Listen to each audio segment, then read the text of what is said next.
नमस्कार। English grammar series. देखिए, English grammar series में हम आपको नाउन क्लॉज के बारे में बताएंगे कि ये इसके क्या क्या किस तरीके के नियम होते हैं। देखिए, कॉम्प्लेक्स सेंटेंसेस में noun clause, some important rules, कुछ नियम होते हैं कॉम्प्लेक्स सेंटेंस के नाउन क्लॉज में। देखिए, प्रत्येक वाक्य कॉम्प्लेक्स होता है क्योंकि प्रिंसिपल क्लॉज के साथ नाउन क्लॉज जुड़ा होता है। हर सेंटेंस जो है वो कॉम्प्लेक्स होता है इसलिए कि वो प्रिंसिपल क्लॉज के साथ नाउन क्लॉज जुड़ा होता है। यदि पहला वाक्य असर्टिव है तो दैट का मतलब हो गया कि का प्रयोग करो। यदि पहला वाक्य असर्टिव है तो दैट का प्रयोग करो।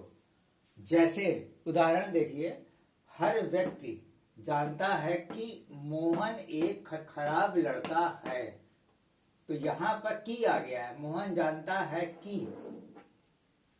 इसका ट्रांसलेशन होगा everybody knows that Mohan is a bad boy. यहाँ पे जो हमने आपको हिंदी में बताया की शब्द आ गया है, जानता है कि, तो यहाँ पे दैट आ गया है। इसके उसमें एवेंज में दैट आ गया है।